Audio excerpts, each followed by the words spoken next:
예. 지금 이제 제가 다시 녹화를 했습니다. 예, 왜 다시 녹화를 했냐면, 지금 이제 우리가 그 민주노총에 이제 현장에 나가 있는 저기 팩트TV의 영상을 잠깐 보여줬는데, 앞으로 이게 이제 유튜브에다 올리려면, 저작권이 따로 있는 영상을 올리면 안 돼요.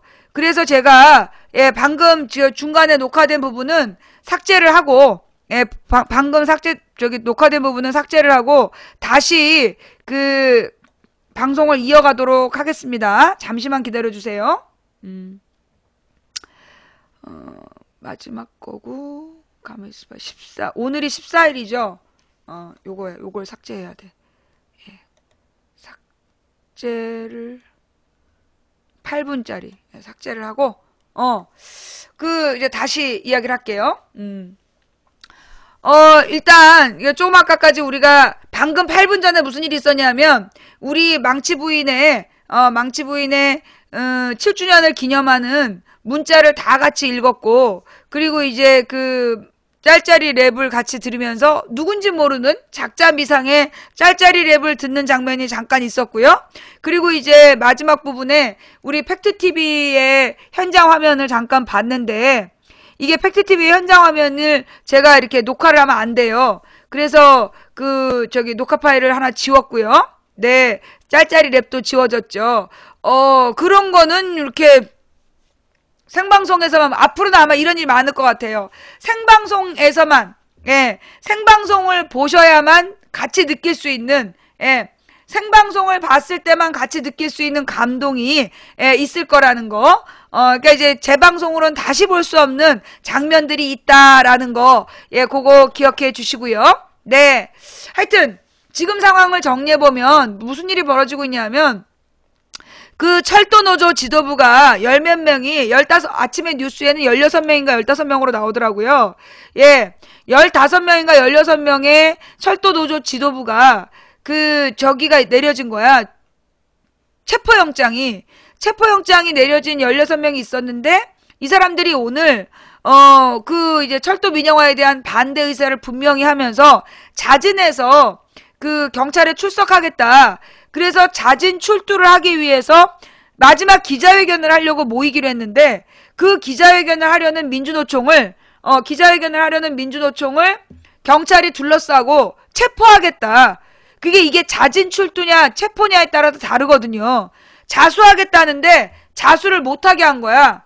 그러니까 이제 자수하러 가겠다라고 얘기를 한 걸 자수를 못하게 하고, 자기네들이 체포를 한 것처럼, 예, 그러면 이제 이게 죄가 달라지거든요. 이렇게 사법적인 처리 과정에서 자진 출두를 한 경우에는 구속되지 않고 수사를 할 수 있는데, 수사하고 재판이라든가 이걸 진행할 수 있는데, 체포가 된 경우에는 구속수사예요. 예. 그러니까 이제, 지금 이제 자진 출두하겠다는 사람들을 억지로 자진 출두 못하게 체포하겠다라고 얘기를 해서, 지금 이제 대치 상황이 벌어졌는데, 현재 나오고 있네요. 철도 노조 이렇게 지도부들이 현관으로 내려왔어요. 현관으로 지금 내려와서 아마 이제 기자회견을 준비 중에 있는 것 같습니다. 예. 입장 발표를 하고 자진 출두 형식으로 아마 경찰에 연행되는, 경찰에 연행이 될 것 같아요. 그죠?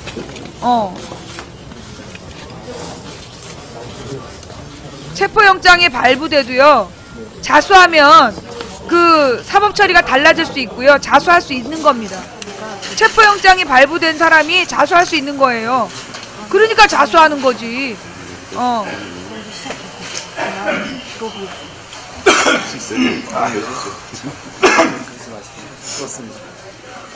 뭐라고 얘기하는지 한번 봅시다. 이제 기자들 중에 풀이라는 게 있어. 그게 뭐냐면, 취재하려는 기자들은 되게 많잖아.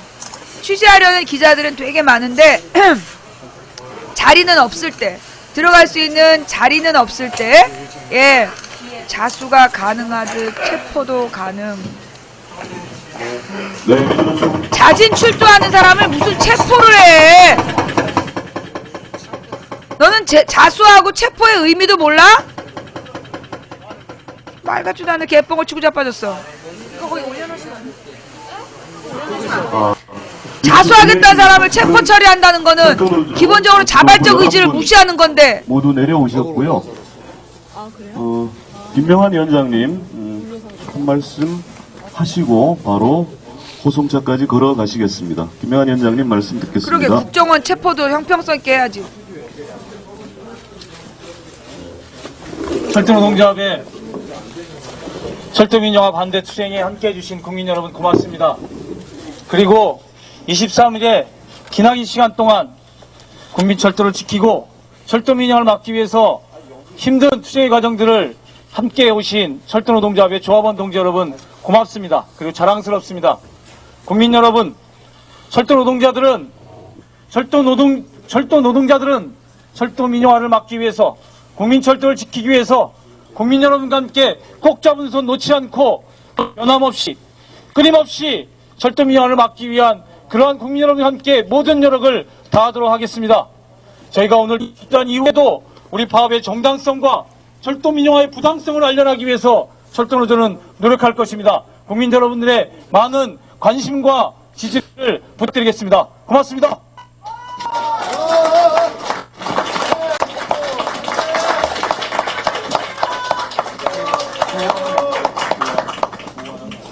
국민의 명령이다.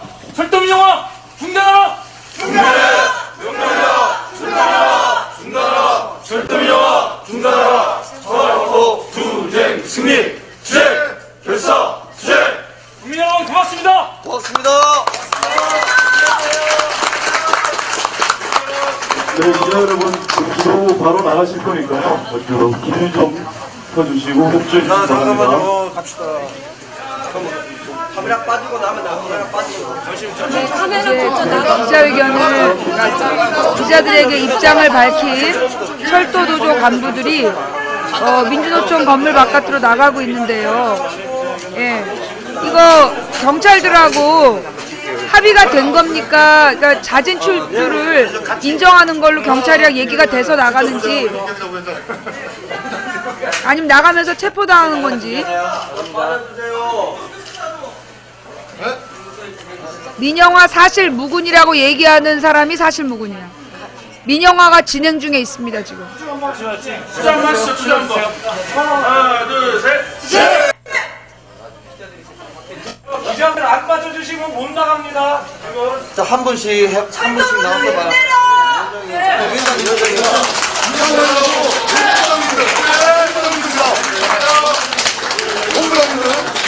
위원장님하고 본부장님 5분씩이고 나머지 실국장님들 그렇게 나오시면 다.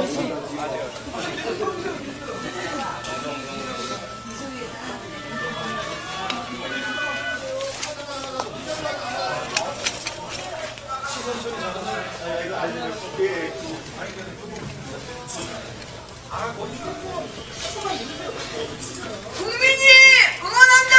철도노조 힘내라. 고맙습니다. 민영화 안 좋은 거 아닌데 왜 하지 말라고 함? 그래, 너는 가서 민영화된 세상에서 살아. 이게 지금 폭포가 그 철도노조 지도부 자진 출두로 되어 있는 걸로 봐서 경찰 측하고 합의가 된 것 같은데요. 체포하지 않고 자진 출석을 받아들이는 걸로. 어머, 체포하네. 체포영장을 들이밀고 지금 체포를 하고 있네요.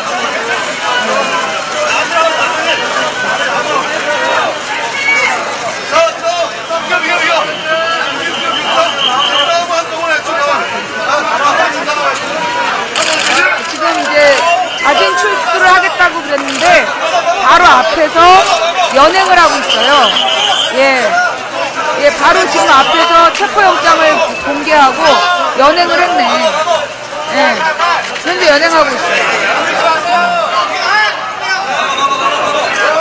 지금 또 이제 아수라장이 되고 있는데 기자들이 분노하고 있고 노조원들이랑.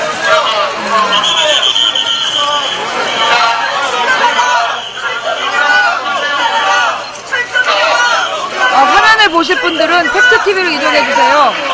현재 이제 이 팩트TV에서 팩트TV 화면을 보시면, 예, 팩트TV 화면을 보시면 저기 지금 나오고 있거든요. 지금 이제 버스에 탔어요. 위원장이 지금 이제 그 경찰차에 탑승했고 기자들이 이걸 찍고 있는 장면이 나오고 있습니다. 예.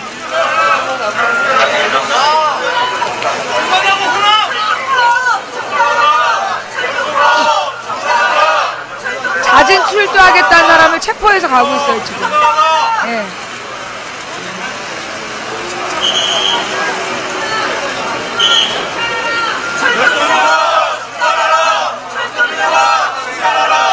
경찰차가 출발하고 있습니다. 노조원들을 태운 버스, 저기 경찰차가 출발하고 있습니다.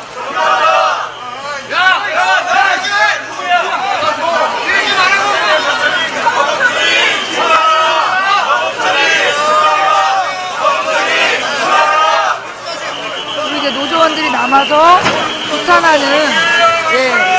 규탄하는 이제 그 구호를 외치고 있는 장면이고요. 예, 그 현장 상황을 보시고 싶으신 분들은 팩트TV, 팩트TV를 검색하셔가지고 아니면 지금 민주노총이라고 검색하시면 방송에서 민주노총 현장 속보, 그러면 철도지도부 연행시도 팩트TV 촛불이라는 제목으로 생방송이 진행되고 있으니까 여러분들이 그거를 보시면 될 것 같고요. 예. 그러면 이제 저는 아까 이제 하던 이야기를 마저 하도록 하겠습니다. 자, 아까 이제 웬 그 국정원 똘마니 같은 애들이 나타나가지고, 그 체포영장이 발부됐으니까 당연히 체포할 수 있지 뭐가 문제냐라고 얘기를 하는 걸 보셨을 거예요, 채팅창에서. 자, 그러면 그 체포영장이 발부돼서 체포하겠다는데, 예, 뭐가 문제일까요? 라는 거, 그 얘기 좀 한번 해볼게요. 우리가 어떤 이제 그 형사소송을 진행할 때, 그러니까 이거는 일종의 체포영장이 발부됐다라는 건 형법을 위반했다는 얘기거든요. 형법을 위반한 범죄 피의자, 범인으로 의심받는 사람이야. 이런 이제 피의자를 체포하고 수사하는 과정에서 경찰은 어떻게 해야 되느냐 하면 미란다 원칙이라는 거 알잖아요. 그죠? 미란다 원칙이라는 것을 지켜야 된다라는 법이 있어. 자, 그러면 왜 미란다 원칙이라는 것들을 지켜야 될까요? 뭐 때문에? 그게 뭐냐면 인권 때문이에요. 피의자의 인권 때문에 미란다 원칙이라는 게 있는 거야. 그래서 피의자일지라도 이 사람이 스스로 자신의 인권을 보호받을 수 있는, 예, 자신의 인권을 보호받을 수 있는 그 뭐라 그러나 제도적인 장치가 필요하다. 그래서 생긴 게 미란다 원칙이야. 그러니까 미란다 원칙은 그냥 줄줄이 읽어주는 데 의미가 있는 게 아니라 피의자에게도 혐의가 있다고 의심받는 사람에게도 인권이 있으니 그의 인권을 침해하지 말아야 된다. 이게 체포 과정에서 지켜야 되는 절차다라는 게 미국의 형법에서 굉장히 중요하게 생각하는 거죠. 그래서 이제 이게 온 세계에 전파가 돼서 어떤 사람을 체포할 때는 그 미란다 원칙을 반드시 고지하게끔 의무화되어 있단 말이야. 자, 그러면 미란다 원칙은 체포하는 과정에서 당신은 변호사를 선임할 수 있고 그 다음에 불리한 증언을 거부할 수 있는 권리가 있다라는 권리를 읽어주는 걸 얘기해요. 다른 말로 이 피의자의 인권을 보장하고 그 권리를 보장해주는 거, 그게 이제 이 경찰의 형법 집행에 있어서 매우 중요한 민주주의 시대의 조건이란 말이에요. 근데 이제 이 경찰에 이제 이 누가 그 뭐라 그러나 이 체포영장이 발부된 사람이 누구나 체포영장이 다 발부돼요. 범인들도 보면. 그런데 이 체포영장이 발부된 범인이 직접 경찰에 찾아오면 그거는 자수가 되는 거야. 자수로 구분이 돼서 재판하는 과정에서 굉장히 다르게 작용을 합니다. 이 피의자가 스스로 경찰에 경찰서로 찾아와서 자신이 죄가 없다라는 것을 이제 주장을 하면 그 피의자에게 체포영장이 내려졌지만, 자, 체포영장이라는 건 이 피의자가 유죄라는 증거가 될까요? 체포영장이 이 피의자가 유죄 판결이 났다라는 증거가 되냐? 전혀 아니거든요. 피의자, 이거는 뭐냐면 혐의를 받는 사람이야. 어떤 범죄 행위를 했다라고 혐의를 받는 사람을 이제 이 사람이 도망을 다닌다든가, 그래서 어쩔 수 없이 강제 구인을 해서 조사하는 것이지, 그 체포 자체가 유죄 판결은 아니에요. 그러면 이 피의자는 아직 피고가 안 됐고 기소가 된 게 아니야. 기소가 되면 피고가 되는 거예요. 재판에 회부되면. 또 피고일지라도 유죄 판결이 내려지기 전까지는 무죄 추정의 원칙에 따라 이 사람을 무죄로 대우해줘야 되는 거야. 그리고 이 사람이 그래서 이 아주 못돼 처먹은 범죄자들한테도 뭘 보장해주냐 하면 피의자와 피고의 인권을 보장해줘요. 그래서 무죄 추정의 원칙에 따라 자신을 방어할 충분한 기회를 주는 거야. 그리고 이 재판이 자기에게 불리하지 않게 진행될 수 있도록 모든 활동을 할 수 있도록 보장해줘요. 그게 우리 한국 형법이야. 그래서 누군가의 인권을 모욕하고 못된 짓거리를 했어도 걔가 법적인 보장을 법적으로 받을 수 있는 보호를 다 요청할 수가 있는 거예요. 그렇다면 이 철도노조 노조원들은 체포영장이 발부되었으나, 즉 혐의자이나 피의자이나 이 사람들이 스스로 경찰에 출석해서 자신이 그러니까 체포는 조사한다는 거거든. 스스로 그 조사에 응하겠다. 그러면 그 의사를 존중해줘야 되는 거예요. 그건 체포가 아니라 자진 출두가 되는 거야. 그럼 자진 출두라는 것은 이 사람이 자신의 범죄에 대해, 자신이 의심받고 있는 범죄에 대해서 스스로 그 범죄를 더 나쁘게 이용하려고 하거나 사태를 악화시키려고 하지 않는다는 뜻이기 때문에 형량을 결정할 때도, 혹시 유죄 판결이 내려서 유죄 판정이 돼서 형량이 내려질 때도 자수한 사람의 형량은 감해지게 돼 있어요. 스스로 찾아온 자진 출두한 사람에 대해서는 이 형량이 내려가게 돼 있는 거야. 그런데 지금 경찰이 이 민주노총, 아니 이 철도노조 지도부를 그 자진 출두하겠다는 거를 무시하고, 자기 자진 출두하겠다는 의사를 무시하고 체포 형식을 체포하겠다라고 이제 방침을 정했기 때문에, 그로 인해서 이 민주노총 앞에서 대치가 있었던 거예요. 근데 이제 방금 전에 그 속보 그러면서 자진 출두한다라고 나왔거든, 자막이. 그러니까 이제 오늘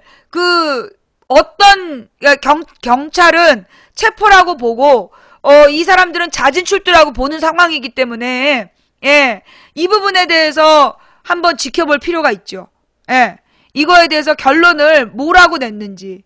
자, 이게 지금 이해가 돼요? 체포와 자진 출두의 차이 이제 이해가 되세요? 뭔 말 하는지? 아까 그놈들이 뭘 잘못했는지 이해가 돼요? 나 흥분 안 했는데요? 내가 흥분한 게 아니라 듣는 수라청님이 흥분한 거 아니에요? 자, 이해가 되시죠? 그 자진 출두라는 건 이 피의자들이, 범행의 혐의를 받고 있는 사람들이 내가 당당히 가서 조사받고 나의 무죄를 입증하겠다라는 거예요. 자, 그럼 이번 사건은요. 이번 사건은 지금 철도노조 이 지도부를 체포영장을 발부했어. 뭐라고 발부했냐면 불법 파업을 했다고. 불법 파업을 했다고 그러면서 이 철도 노조원들한테 체포영장을 발부했는데, 그러면 지난 철도 노조의 파업은 불법이었을까요? 이게 중요합니다. 불법 파업이냐 아니냐도 중요한 문제예요. 그러면 불법 파업이라는 건 뭐냐 하면 그 노동 3권에 보장되어 있는 파업의 권리가 있는데, 그 파업의 형식이나 내용에 있어서 철도 노조 같은 경우에는 국가기관망이잖아. 그래서 완전히 100% 파업을 못해. 그래서 몇 % 이상의 노조원을 100% 파업하지 않고 기본적인 비상사태를 대비한 전쟁이라든가 이런 비상사태를 대비해서 철도 노조원들 얼만큼은 근무를 하게 해요. 그걸 안 했다면 그거 불법 파업이야. 과정과 절차를 무시하고 또 전면 파업에 들어가서 국가 비상사태에 대비하지 못하게 했다면 그거는 불법 파업이 되는 거야. 그런데 지난번에 철도 노조의 파업은 그런 불법 파업이었을까요? 아니었을까요? 응? 이 노조원 중에 22%인가 30몇 프로를 남겨둬서 국가 비상사태에 대응할 수 있는 최소한의 인력을 노조가 남겨둔 거야. 그런데도 이 운영자가 철도 회사에서 그 운영을 안 해버렸어요. 노조원들은 일하려고 왔는데 일을 못하게 해버렸어. 왜? 불편을 가중시켜서 국민 여론을 악화시키려고. 국민 여론을 악화시키려고 그 당시에 일부러 운영을 안 한 거예요. 그러니까 이거는 불법 파업 때문이 아니라 불법 운영을 한 거야. 예. 철도 회사에서 노동자들은 일하러 나와 있는데 일부러 노동을 못하게 한 거예요. 예. 그래서 잠깐만요. 그러니까 불법 운영을 한 거죠. 불법 파업을 한 게 아니라. 예. 그럼 거기다가 이게 지금 철도 노조원들이 이게 파업의 절차가 또 다 있는 거야. 언제까지 기다리고 협상을 요청하고 이런 과정과 절차가 있는데 이 노조원들이 그 절차를 다 밟았다는 거야. 이 철도 노조가 과정과 절차를 다 밟아서 처음부터 끝까지 합법 파업이었대요. 나도 박근혜 정부에서 계속 불법 파업이라 그랬잖아. 그래서 나도 철도 파업은 무조건 불법인 줄 알았어. 근데 알고 보니까 불법 파업이 아니었던 거예요. 과정과 절차를 전부 다 합법적으로 밟았고 그 다음에 국가 비상사태를 대비한 최소 인원을 남겨둬서 이 노조원들이 국가를 철도망을 마비시키지 않도록 비상대책까지 만들어 놓고 한 파업이기 때문에 처음부터 끝까지 합법이었다는 거야. 그런데 이 박근혜 정부에서 불법 파업이라고 낙인을 찍고 철도 노조 지도부들을 강제로 지금 체포영장을 발부한 거예요. 이건 다른 말로 뭐야? 독재인 거죠. 예. 법을 지켜서 이게 법에 보장된 파업의 권리를 행사하고 있는 노조를 불법 파업이라고 지목해서 체포영장을 발부하고 체포영장을 받은 사람들이 우리는 합법 파업을 했기 때문에 나는 무죄다. 그러니 조사에 응하겠다. 자진 출두하겠다는데 이걸 체포해가고 아주 웃기는 거죠. 그러니까 이게 한마디로 지금 박근혜 정부는 기본적으로 이 형법적 절차라든가 법적 절차를 전혀 밟지 않아. 되게 말로는 법과 원칙을 지킨다고 얘기하는데 법과 원칙을 알지도 못하고 지키지도 않아요. 예. 지금 박근혜 정부는 법과 원칙을 알지도 못하고 지키고 있지도 않아요. 그래놓고 맨날 텔레비에 나와서는 지가 법과 원칙을 지킨다고 거짓말하고 있는 거죠. 그럼 또 국민들은 이게 그냥 불법 파업인 줄 알고 뭔가 잘못했는 줄 아는 거야. 아마 이제 오늘 저녁 때 TV조선하고 YTN 막 이런 KBS에서 철도 노조 지도부 11명 체포 이렇게 나온다면 국민들은 철도 노조가 뭐가 잘못해서 지금 체포됐나 보다라고 생각할 거 아니야. 그러니까 이제 우리 국민들이 사실 좀 무식하잖아요. 그래갖고 지가 감동해놓고 선동했다고 막 소리 지르고 근데 이제 무슨 얘기냐면 그런 게 있어. 우리 국민들은 그 뉴스를 쓸 때도 뭐 한명숙 3년 징역 3년형 이렇게 얘기하면 한명숙 전 총리가 징역 3년형에 처해졌나봐 라고 의심하잖아. 근데 기사를 읽어보면 구형이야. 구형은 뭐냐? 검사가 그렇게 외쳤다는 거야. 검사의 주장이야. 그런데 그거 무죄 나왔어. 그죠? 예. 무죄 나온 걸 구형이 얼마라는 것만 보도해요. 한 예로 망치부인 같은 경우에도 망치부인을 검색하면 망치부인 법정 구속까지만 나와. 나를 법정 구속한 게 그게 내가 허위사실을 유포했다는 혐의를 누명을 뒤집어 씌워서 나를 구속했다가 3개월 만에 지들이 증명을 못한 거야. 내가 허위사실을 유포했다는 증명을 못해갖고 결국은 허위사실 무죄야. 그럼 내놓은 거거든. 나를 이제 내놨단 말이야. 그런데 아무도, 언론에서 누구도 허위사실 무죄라는 걸 보도를 안 해. 그런 식이에요. 그러니까 검찰이 구형을 때린 걸 마치 실형을 받은 것처럼 그렇게 보도해버리고 추가 보도를 하지 않아. 절대. 그게 우리나라 언론이 국민들을 속이는 방법이에요. 그러면서 철도 노조 체포 이렇게 나가면 그 뉴스 본 사람들은 어머 철도 노조가 불법 파업하다가 체포됐구나 라고 생각할 거 아니겠습니까? 이런 게 바로 여론을 조작하는 거죠. 언론이 여론을 조작하는 한 방법이에요. 방편. 진실을 보도하지 않고 사실을 정확히 전달하지 않는 거야. 나는 그래서 박근혜네 치킨님 감사합니다. 팩트TV가 참 소중하다는 생각이 드는 게 컴업님 감사하고요. 어떤 방송사도요. 이 모든 걸 전면적으로 다 보여주지 않아요. 대부분 언론사들이 지들이 중요하다고 생각하는 장면을 오늘 하루 6시간 동안 팩트는 생중계를 했단 말이야. 그 중에서 지네들이 보고 싶은 거 한두 장면만 찍어가지고 그거를 편집해서 내보내겠죠. 자막은 철도 노조 간부들 체포 11명 민주노총 사무실 앞에서 체포 이렇게 내보내고 그러면 그걸 본 국민들은 사실을 보는 게 아니라 그 언론에 의해서 만들어진 허위 사실을 진실처럼 보는 거 아니에요. 그게 이놈의 새끼들이 여론을 조작하는 방법이더라 라는 거. 자, 그래서 편집의 마술을 부리면서 국민의 여론을 호도할 때 이때 처음부터 끝까지 다 보여주는 게 팩트예요. 그래서 나는 우리나라의 팩트TV가 사실은 이제 물론 뉴스타파나 고발뉴스, 뉴스타파, 고발뉴스, 국민TV 모두 소중한 우리의 매체야. 많은 팟캐스트들이 다 소중한 매체들이고 우리 한국 사회의 민주적인 발전을 위해서 애쓰고 있는 언론들이 다 맞지만 그중에 팩트TV가 특별히 중요한 이유는 그 모든 현장을 담아낸다는 거. 모든 현장을 실시간으로 모든 국민들이 볼 수 있게 해준다는 거. 그런 의미에서 이 팩트TV는 굉장히 우리 민주세력들이 가지고 있는 소중한 자산이다. 예. 이 팩트TV는 우리 민주세력들이 가지고 있는 매우 소중한 자산이다.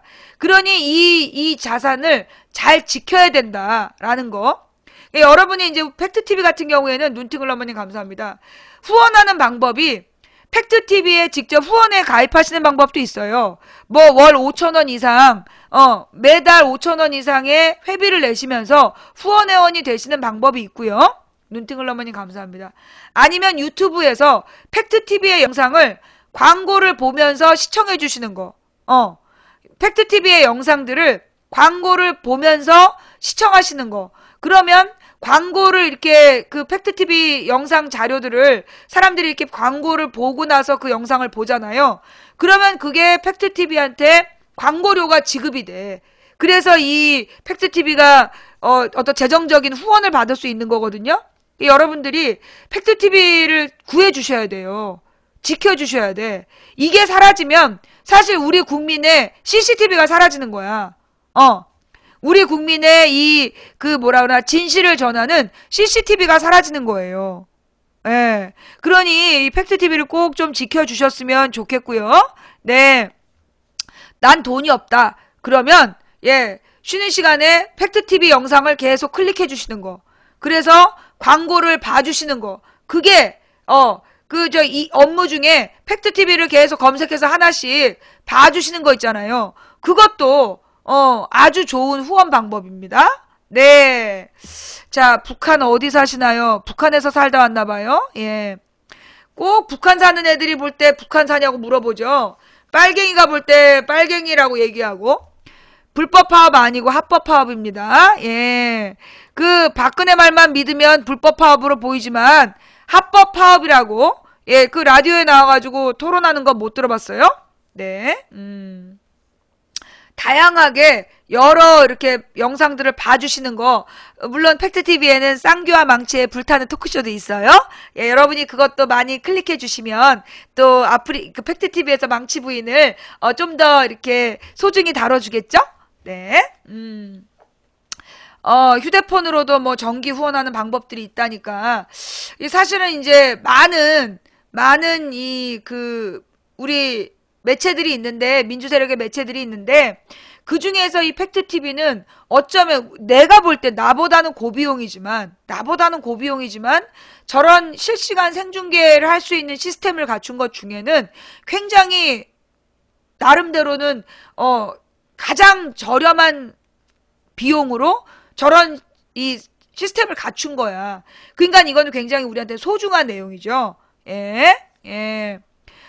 망치부인님 얼굴이 불법인가요? 네 뇌가 불법이야? 예. 자, 예. 합법 파업이고 공익적 파업이고 이게 지금 정부에서는 거짓말했어요. 그게 이제 이 철도 노조가 주장하는 민영화가 아니다 그랬는데 지금 많은 그 철도 회사 그 철도공사 내부 문건에 민영화라는 증거들이 다 떴어. 그죠? 내가 잘못 알고 있는 거야? 이미 그 수서발 KTX를 이렇게 따로 분리시키면 이 KTX가 망한다라는 것도 내부적으로 다 알고 있었고, 그리고 그래서 망하게 되면 어쩔 수 없이 민간에게 넘겨야 된다는 것도 다 알고 있다는 그래서 이미 이 그 철도 노조의 파업 주장대로 민영화라는 많은 내부 문건들이 나와 있어요. 그런데도 언론에서는 민영화 아니다라는 거짓말을 했죠. 그 다음에 철도 노조가 귀족 노조라고 거짓말을 했죠. 이것도 거짓말이었잖아. 그지? 그리고 철도 노조가 불법 파업하고 있다는 세 가지 거짓말을 한 거예요. 이거 분명히 알고 계셔야 돼요. 자, 다 같이 한번 적어볼까요? 정부의 거짓말. 자, 철도 노조는 불법 파업이었다라는 말은 거짓말이에요? 참말이에요? 거짓말이에요. 뭐예요? 합법 파업이다. 그 노동법에서 이야기한 과정과 절차를 다 밟아서 그 규칙을 다 지킨 합법 파업이었다. 예. 이게 파업은 모두 불법인 줄 알는 바보들한테 이게 불법 파업이라고 주장하는 건데요. 파업은 합법 파업이에요. 합법 파업이었다. 첫 번째 정부의 거짓말. 불법 파업이라는 말은 거짓말, 합법 파업이었다.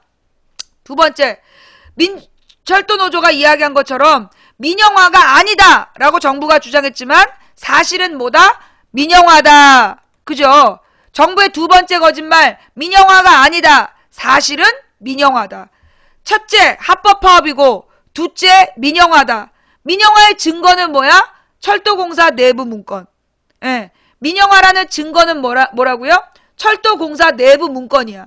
첫째는 합법 파업이었고 두 번째는 철도 노조의 주장대로 수서발 KTX는 민영화다. 이거는 뭘 통해 알 수 있다? 내부 문건을 통해서 밝혀졌다. 보도가 많이 나왔어요. 그죠? 근데 텔레비전에서 안 해주니까 TV만 보는 바보들은 모른다. 자, 세 번째. 그 철도 노조가 귀족 노조라서 이렇게 뭐라 했어? 대를 이어 그걸 뭐라 그러더라?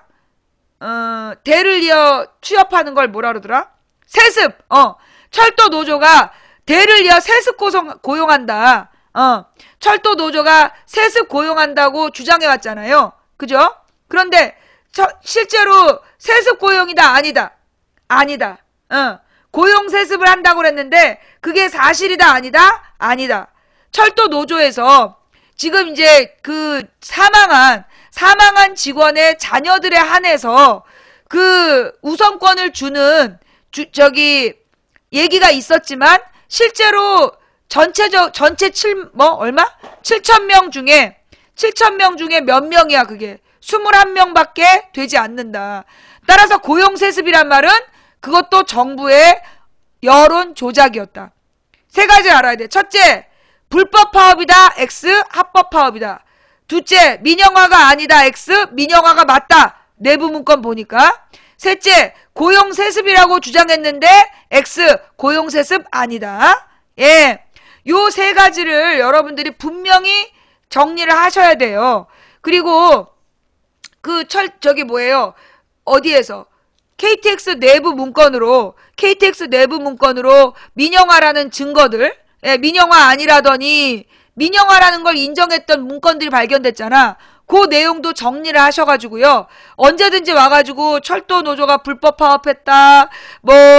민영화가 아니라고 민영화가 아닌데 민영화라고 뻥쳤다 그러면 여러분이 증거로 얘기하셔야 돼요. 가끔 가다 보면 새벽녘에 미친놈들이 막 미친듯이 떠들어요. 근데 얘네들이 뭐 알고 떠들어? 모르고 떠들지. 이 국정원 똘마니들이 던지는, 국정원 똘마니들이 던지는 뻥을, 잘 모르니까 그냥 믿는 거예요. 그리고 와서 떠드는 아이들이 뭐라고 막 거짓말 할 때, 여러분은 걔네들한테, 야, 이 새끼야, 이 무식한 놈아, 이렇게 욕하면 됩니까? 안 됩니까? 안 돼요. 우리가 무슨 국정원 똘마니야? 우리가 국정원 똘마니도 아닌데, 우리가 왜 그렇게 욕을 하겠어요? 그럴 때는 어떻게 해야 됩니까? 그럴 때는 우리가 해야 될 일은 뭐다? 기사로서 이야기한다. 증거를 계속 증거 문구. 가끔 가다 보면 우리 팬들 중에, 시청자들 중에, 기사 중에 핵심 내용을 딱 복사해서 써주는 사람들도 있어. 그런 게 아주 좋은 대처법이죠. 꼭 자기도 모르면서 욕해. 그 시청자들 중에 자기도 모르면서 막 욕하고, 너 일배충이지 막 이런 사람들 보면 지도 몰라. 답을 모르기 때문에 화를 내는 거야. 근데 진짜 내용을 알고 있는 사람은 화내지 않아. 그 링크, 뉴스 링크와 본문의 핵심 부분을 복사해서 알려주려고 하지 화내지 않아요. 그러니까 우리 시청자분들이 앞으로 그 미친놈들이 와서 떠들 때 사실은 걔네들도 잘 모르고 떠드는 거야. 그리고 지네들이 떠들고 여러분들이 답을 써주면 그거 보고 가서요. 또 바꿔서 싸워요. 일베들한테 가가지고 그러니까 물론 일베 전체가 아니라 국정원 똘마니들한테 가서 너 이거 틀렸잖아 라고 싸워요. 그러니까 여러분들이 그 싸워서 해결하려고 하지 말고 뭘로? 답을 줘라. 그들이 잘못 알고 있는 것에 진실을 알려주어야 합니다. 뭐가 철밥통이야? 니네 국정원이 철밥통이지. 예. 내가 선동한 게 아니고 니네가 저기 뭐 철도 노조가 선동한 게 아니고 니가 공감한 거라니까. 백날 얘기해도 못 알아듣고 지랄이야. 아유, 저 무식한 것도 정말. 그래도 이렇게 진실을 알려줬는데도 물론 못 알아듣는 놈들이 있죠. 그럼 와가지고 이제 뻘소리를 막 한단 말이야. 그럴 때 여러분들이 얘네들한테 해줄 일은 뭐다? 뉴스를 알려주는 거다. 자, 그래서 그 철도노조, 민주노총 지금 이제 뭐 재방송 들어갔으니까 보실 분들은 팩트TV 가서 보시면 될 것 같고요. 이 영국에서 이런 일이 있었네요. 삭발 문화 없는 영국, 한국 철도노조 지지 삭발. 예. 영국 사람이 영국 노동자들이 우리나라 철도 노조를 지지하면서 삭발했답니다. 예, 한번 보실게요. 영국 철도노조 중앙위원, 런던 한국 대사관 앞에서 어떤 형태의 민영화도 요금 상승으로 이어질 것이다 라고 그러면서 이렇게 머리를 깎고 있대요. 근데 이 영국에서는 삭발이라는 게 없다네. 예. 우리나라에서는 이제 그 노동자들이 삭발 투쟁은 기본이잖아요. 근데 이제 영국 노조는 이렇게 삭발하는 그런 문화가 없대. 그런데 이 영국 철도노조 중앙위원이 한국의 철도노조를 지원하면서 한국 대사관 앞에서 삭발했답니다. 내 머리는 좀 차가워졌을지 모르지만 심장만큼은 뜨겁다. 칼슨 링우드 영국 철도 해운 운수 노동조합 중앙집행위원은 머리를 박박 밀고 나서 이렇게 소리쳤다. 1월 9일에 있었나봐요. 예, 1월 9일 현지 시각 낮 영국 런던에 있는 한국 대사관 앞에서 삭발식이 있었다. 그는 우리나라의 전국 민주노동조합 연맹이 오는 18일 벌일 3차 총파업을 앞두고 한국의 철도 민영화 반대운동에 연대한다는 의미로 머리를 깎았다. 영국에는 삭발이라는 문화 자체가 없지만 한국 노조원들이 삭발한 것을 보고 영감을 얻었다. 이번 사태의 심각성을 알리고 더 많은 사람들이 관심을 가질 수 있도록 삭발을 했다고 링우드는 말했다. 그는 지난해 12월 12일 국제운수노동조합연맹을 대표해 한국을 방문했다. 당시 그는 철도노조 파업을 지지하고 노조 탄압을 규탄하는 기자회견을 열기도 했다. 영국에서 한국의 철도노조 지지 시위가 벌어진 의미는 남다르다. 영국에서는 93년 보수당이 철도 민영화를 강행했다. 영국 항만 운수노조의 스티브 헤들리는 영국은 철도 민영화 이후 철도 요금이 세계 최고 수준으로 올랐다. 어떤 형태의 철도 민영화도 결국 요금 상승으로 이어질 수밖에 없다고 말했다. 브라질 노총 브라질 노총도 8일 경제위기로 유럽 남미를 막론하고 신자유주의 정책이 지속되면서 민영화가 확산되고 있다. 이에 대한 투쟁은 고용을 지키는 것뿐만 아니라 사회 전반의 미래 세대를 위한 것이라는 연대 메시지를 보냈다. 유미경 민주노총 국제국장은 외국에서도 우리나라의 철도 민영화 움직임이 심각하다고 생각한다. 민주노총 침탈과 공무원노조 설립신고 반려, 전교조 법의 노조화 문제도 해외에 알려져 있다. 이런 투쟁이 더 힘있게 연결됐으면 좋겠다는 의미로 각국에서 연대의 손길이 답지하고 있다고 말했다. 컴맘님 감사합니다. 이게 왜 이러냐 하면요. 이게 왜 이러냐 하면 사실 이제 이 노동 문제는 노동 문제라 이 노동의 문제는 그리고 이 민영화의 문제는 이게 한 나라의 문제가 아니야. 이게 어느 나라 그러니까 우리나라에서 이 민영화가 돼가지고 돈을 버는 금융기업이 있다. 그럼 이 금융기업이 그 돈 번 재미 때문에 또 다른 나라에 가서 민영화를 하겠죠. 그래서 그 나라의 노동 구조를 파괴시키겠죠. 이게 전염병처럼 번지기 때문에 그래서 국제 노동 문화인들이 함께 뭉쳐서 공동 대처를 하는 거예요. 예. 아휴. 스킨헤드는 그거 삭발이라고 하면 안 되지. 그게 스킨헤드가 노조야? 스킨헤드가 노동운동이야? 릴렉스. 난 이제 사람하고만 말할 거야. 너 청와대에서 살지? 네 짝꿍 새롬이지? 예.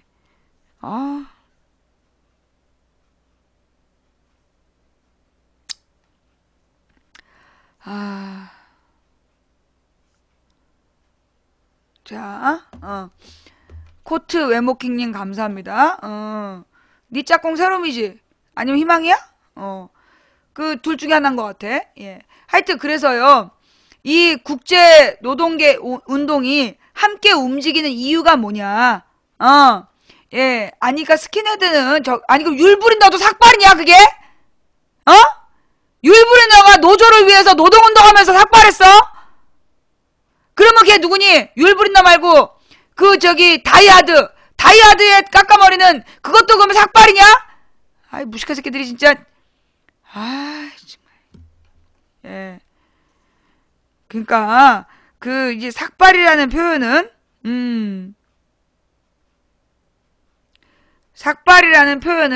예 브루스 윌리스 이게 뭐예요? 자기가 대머리라서 이렇게 깎은 사람들이라든가 이런 거랑 달리 이게 노동의식의 노동조합의 활동의 하나로 그 머리를 깎는 걸 우리가 삭발투쟁이라고 하는 거잖아. 그걸 보고 기자가 무슨 선동을 했다 이 등신 같은 진짜.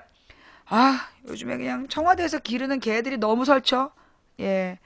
길이도 그렇고 그죠? 예. 하여튼 그래서 이 영국에서는 노동조합의 삭발투쟁이라는 게 없는데 왜 이렇게 한국식 이 삭발투쟁을 할 수밖에 없었느냐.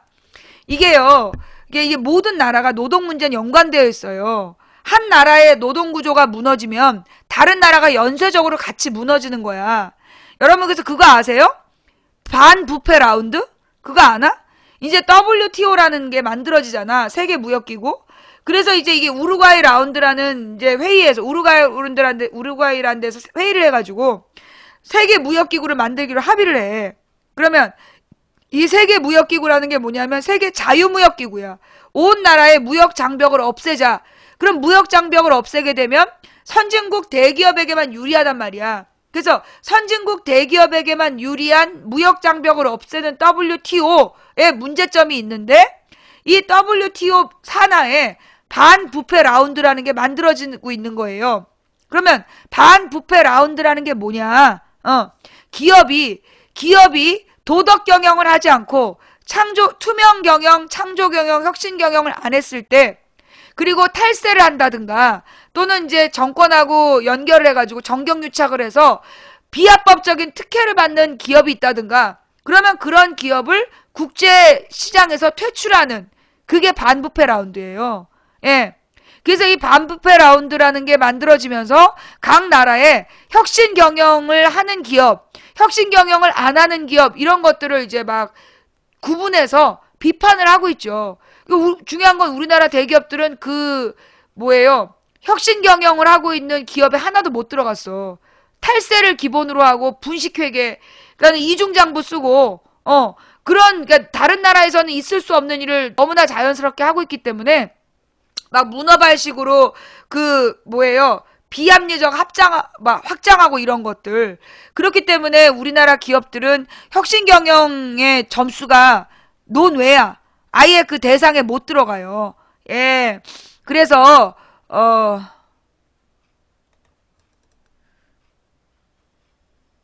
누구니? 누가 지금, 누가 떠들었어? 예. 자, 그게 뭔 말인지 알았죠? 예. 무슨 얘기인지 알겠어. 예. 선동질하네.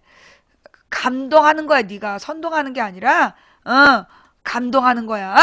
예. 자, 또, 아니, 닭을 주고 치라고 그래. 예. 다른 나라보다 많이 내는 거라고 생각을 한다. 뭐가?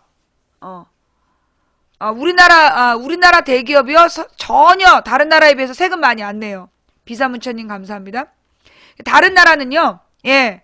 다른 나라는 어느 정도 내냐면, 우리나라, 이제, 그러니까 외국에 가난한 사람하고, 그러니까 부자하고, 극빈자하고 부자의 차이가 어느 정도, 그러니까 세금의 차이가 어느 정도냐?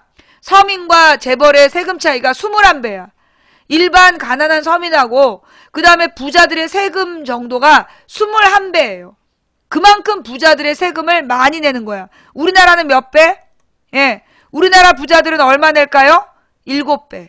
그러니까 우리나라는 다른 나라의 가난한 사람보다 가난한 사람한테 세금을 많이 걷고 부자들한테 세금을 적게 걷어서 그 차이가 7배밖에 안 되는 거야. 다른 나라는 가난한 사람하고 부자의 세금 차이가 21배야. 근데 우리나라는 가난한 사람들한테 세금 부담이 굉장히 높은 나라예요, 우리나라가. 서민에 대해서. 그래서 서민의 세금 부담은 높고 부자들의 세금 부담은 낮아서 다른 나라의 세금 격차의 3분의 1밖에 안 나는 거예요. 예. 부자들이 살기 좋은 나라죠. 예, 부자들의 탈세라든가 문어발 경영이라든가 어떤 무자격 경영하다가 뭐 나라 말아먹어도 부자들은 아무런 책임을 안 지잖아요. 네, 그게 문제야. 그것도 신문기사에 있으니까 한번 찾아봐. 자, 그래서 이제 오늘의 민주노총과 철도노조에 대해서 정확히 정리하고 넘어갈 필요가 있다. 촉촉사울님 감사하고요. 문제는 뭐냐면요. 우리나라 국민들이 재벌이 살아야 나라가 산다. 그런 생각을 해. 재벌이 살아야 나라가 산다라는 생각을 하면서 어떤 재벌을 비판하면 재벌 경영을 비판하면 빨갱이다 라고 얘기해요. 근데 다른 나라들은 이미 오래전에 1945년 이후로 재벌들의 특혜 금지되어 있고 재벌들이 중소기업을 핏바람먹는 거 이것도 금지되어 있고 철저히 중소기업과 노동자를 보호하는 그런 이제 원칙을 세우고 진행한단 말이야. 그런데 이제 우리나라에서는 이 국정원에서 시계 받아 먹고, 시계 받아 처먹고, 그리고 이제 밥 처먹은 애들이 돌아다니면서 이 재벌을 비판하면 빨갱이란 논리를 피고 있는 거죠. 그러면서, 종북이냐? 내가 북한 따라하자 그랬어? 종북이 궁금하면 새누리당에 가봐. 북한처럼 국정교과서 만들자는 종북 세력 거기 드글드글 하니까 종북이 보고 싶으면 새누리당으로 가. 어디서 여기 와서 종북을 찾아? 예. 하여튼 그래가지고 우리나라에서는 기본적으로 지금 왜 이런 게 벌어졌느냐? 왜 이런 기본적인 바탕이 벌어졌느냐 하면 우리나라 사람들이 기본적으로 이렇게 박정희 때 산업화를 경험하면서 산업화를 위해서는 즉 기업을 위해서는 노동자가 희생하는 게 당연하고 재벌을 위해서 국민이 참아야 되는 게 당연하고 그렇게 배운 거야. 그게 이제 박정희 시대에 산업화하는 과정에서 잘못된 의식을 배운 거죠. 그게 오늘 우리 구조의 문제야. 예. 오늘 우리나라의 문제가 바로 그 박정희 전두환 시절에 산업화를 겪으면서 그 뭐라 그러나 독재 방식의 이 노동 개념, 노사 관계를 독재 방식으로 배웠기 때문에 노조는 무조건 참아야 된다. 예. 노조는 무조건 참아야 된다라는 그런 생각을 가지고 있는 거. 그게 문제라는 거죠. 예.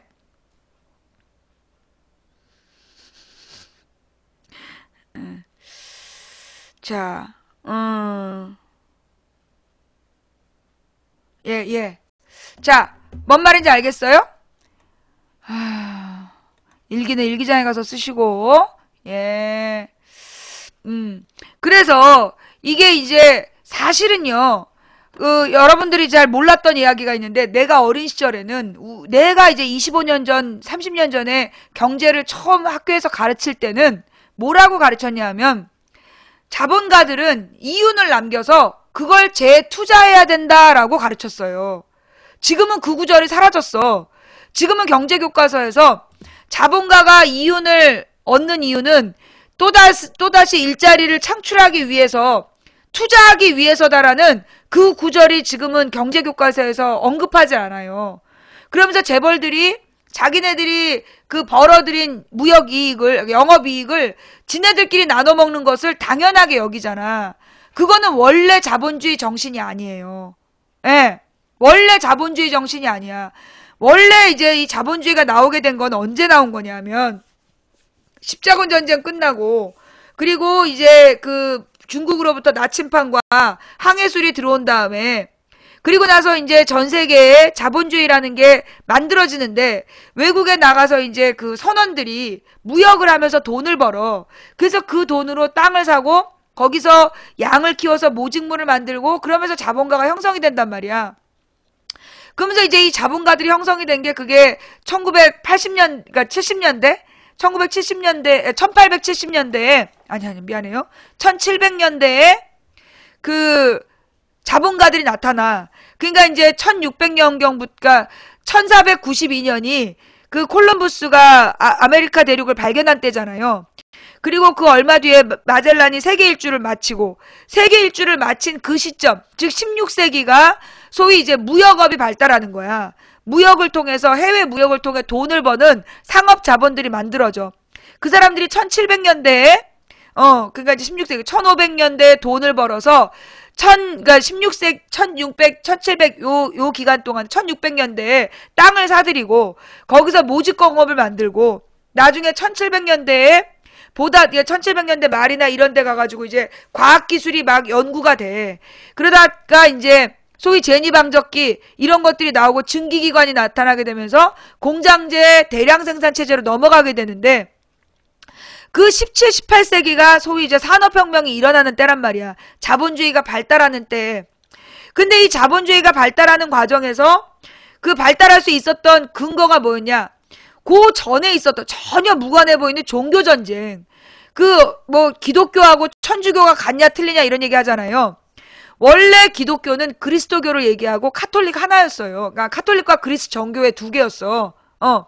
그리스 정교회하고 카톨릭 두 개였는데 이 카톨릭이 그 부패한 귀족 세력들하고 결탁해서 탈세의 온상이 되고 이 귀족들의 서민 착취를 그걸 갖다 정당화시키는 역할들을 하다가 비판을 받게 되는 거야. 그러면서 이 루터의 95개조 반박문이 나오면서 종교개혁이 일어나고 그래서 개신교가 나와. 그러면서 이제 기독교가 카톨릭, 개신교, 그리스 정교 그리고 종교개혁의 틈바구니 속에 영국의 성공회 이런 게 만들어지는데 이게 전부 예수를 메시아라고 믿는 종교들이야. 그래서 이걸 전부 다 기독교라래. 기독교에는 카톨릭, 그 다음에 그리스 정교, 러시아 정교회도 있죠. 정교회, 그리고 개신교, 성공회 이제 이런 것들이 이제 예수를 메시아로 믿는 종교들인데 그 중에 개신교 신자들이 소위 이제 누구였지? 칼뱅의 종교개혁이 완성되는 시점. 예. 칼뱅의 종교개혁이 완성되는 시점이 바로 1680년인가? 1640년인가? 그 17세기야. 그때 이 이미 그 칼뱅파로 들어선 접어든 사람들이 자본가들이었어. 이 자본가들이 칼뱅파를 추구하면서 개신교 활동을 해요. 그러면서 11조, 그래서 천주교에는 11조가 없어. 그게 알죠? 천주교에는 11조가 없어. 근데 개신교에는 11조 개념이 강해. 그게 왜 그러냐 하면, 이거 중요한 얘기야. 11조 이야기에 이거 아주 중요한 얘기다. 천주교에서는 11조 개념이 많지 않았는데, 개신교가 되면서 천주교 개념, 이게 뭐지? 11조 개념이 강화된 거야. 즉 칼뱅파 자본가들이 우리가 더 하나님과 예수님을 섬기는 사람들이다. 우리는 청교도 정신이다. 우리는 청교도다. 그럼 청교도는 뭐냐? 청지기에서 나온 말이야. 청지기. 뭐냐 하면 우리들이 가지고 있는 물질은 원래 하나님의 것이다. 하나님의 것인데 우리가 하나님의 은혜로 이걸 받았다. 그래서 원래는 전부 하나님께 드려야 되는데 하나님의 주권을 인정하기 위해서 10분의 1을 하나님께 드리는 거다. 이게 자본가들이 만든 11조의 원칙이에요. 그래서 이 11조라는 것이 바로 자본주의하고 연관되어 있는 개념이야. 그래서 이 청교도 정신에 해당되는 내용이 뭐냐 하면 자본가들이 10분의 1은 교회에 내고 10분의 1은 우리 가족이 먹고 나머지 80%는 재투자하는 거. 그게 청교도 정신이에요. 예. 뭔 말인지 알겠어요? 그게 자본주의의 핵심 사상이었어. 원래 이 자본주의는 청교도주의에서 나와 있고 청교도 정신은 10분의 1을 교회에 10분의 1을 가족이 그리고 80%를 그 사회에 재투자하는 거. 그게 원칙이었어. 그러다가 얘네들이 진화론을 받아들이면서 자본가들이 제국주의로 변하게 되잖아요. 진화론을 받아들여서 하나님을 부정하면서 그러니 이웃에게 나누고 가난한 자를 돌보고 그런 종교적 의무를 떠나버리는 거야. 그런 다음에 나타난 문제점이 뭐냐 하면 이 자본가들이 아주 비열해지는 거야. 최소 비용으로 최대 이윤을 추구하는 그런 정책을 펴게 돼. 그래서 이게 1800년대에 유럽에 이 노동 문제가 발생하기 시작해요. 그 가난한 노동자들의 문제가 생기는 거야. 그래서 마르크스가 자본론을 쓰게 되고 그 자본론이 진보적인 유럽 사상가들에게 퍼져나가면서 그 이제 사회주의 혁명이 막 나타나는 거야. 그러다 보니까 이러면 안 되겠다 싶어가지고 나온 게 막스 베버. 막스 베버의 뭐였어? 그 천민 자본주의론. 그 자본주의와 청교도 정신에 대한 책을 쓰면서 거기에 그 자본가들이 지금 최소 비용으로 최대 이윤을 추구하면서 저임금 정책을 펴는 것을 비판해요. 그러면서 이거 천민 자본주의다 라는 비판을 하게 돼. 그로부터 이 한 80년이 지난 뒤에 수정 자본주의 이론이 정립되고 2차 세계대전을 겪으면서 자본가들이 깨달은 거야. 아, 우리가 무조건 다 빨아먹으니까 소비 능력을 상실해서 이 나라 경제가 망하는구나. 그러니 소비자를 살려야 된다. 그래서 노동자들의 권리를 보장하는 이 현대헌법이 나오게 되는 거예요. 1945년 이후에. 일이 그렇게 되는 거란 말이야. 그러니까 원래 자본가들은 돈을 벌면 80%를 투자해야 되는데 투자는 뭐냐? 일자리를 새로 만들어야 된다는 거야. 그런데 지금 우리나라에 삼성전자하고 현대자동차가 현재 우리나라 모든 기업의 영업이익의 22%를 둘이 만든대. 들어봤어요? 우리나라에서 생산되는 모든 기업의 이익을 모든 기업의 이익의 22%가 현대하고 삼성에서 만드는 거래. 그러면 이제 이 현대하고 삼성에서 그 얘네들이 한 160조를 만든단 말이야. 160조의 영업이익을 낸단 말이야.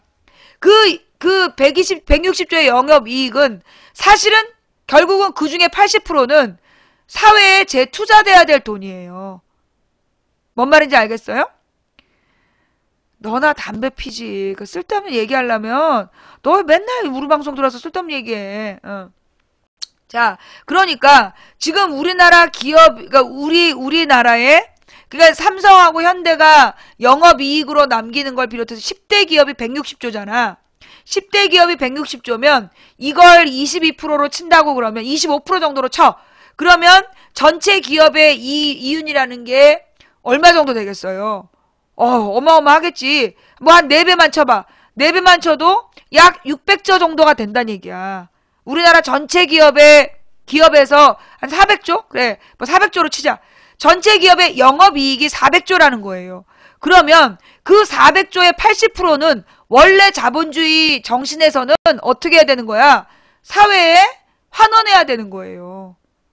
400조의 80%는 사회에 환원해서 8432 320조는 일자리 창출에 쓰여져야 된다는 거야. 그런데 현재 전 세계에 그렇게 한 데가 있어요, 없어요? 없죠. 네. 그런 얘기가 없다는 거야. 예. 그러니까 이게 지금 삼성의 서비스 기사가 배고파 죽은 이유도 뭐냐 하면 사실은 삼성전자의 물건이 팔리기 시작한 게 AS 센터 때문이잖아요. 그 맨 처음에는요, 삼성 AS 센터가 생겼을 때 삼성 다 정직원이었어요. 나는 그렇게 알고 있어. 맨 처음에 삼성의 AS 센터가 생겼을 때는 막 미끈한 여자 직원이 그 무슨 스튜어디스처럼 옷 입고 막 번호표 뽑아주면서 안녕하십니까 고객님 막 이러면서요, 최고의 서비스를 주는 그런 분위기였고, 그때 그 일하는 기사들도요 전부 다 삼성전자 직원들이었어. 그런데 이게 점점 시간이 지나면서 그 삼성전자 직원들이 계약직으로 바뀌게 되고, 지금은 그 계약직 직원들이 아주 열악한 처우를 받고 있는 거야. 그래가지고 이 뭐라 그러냐, 고객들이 돈을 안 내면 그 안 낸 돈을 서비스 직원의 월급에서 깠어요. 그래가지고 결국 나타난 문제점이 뭐냐?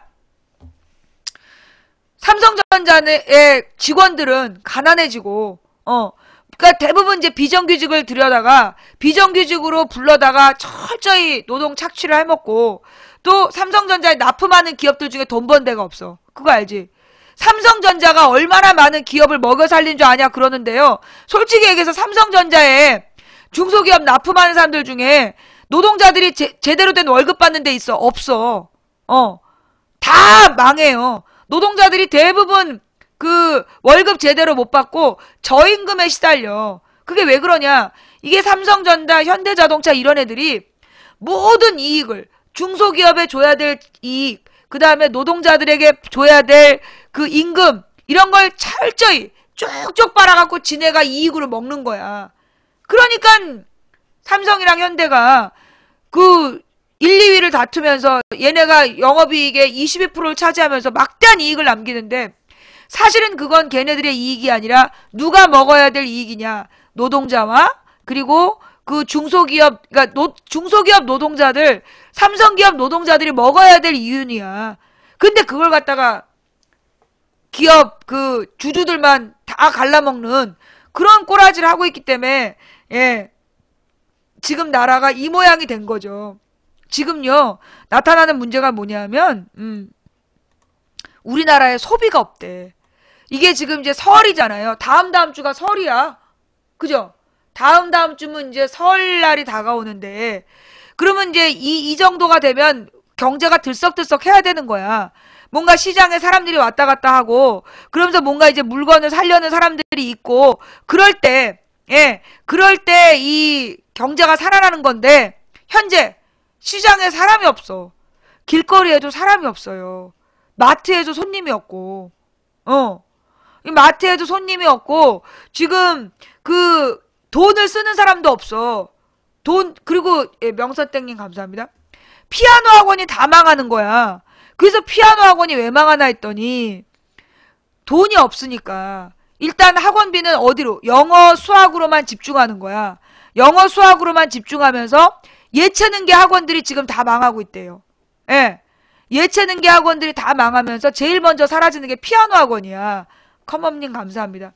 옛날에는 피아노 학원 다니면 있는 집 아이들, 그래서 부잣집 여자아이들이 피아노를 배웠단 말이야.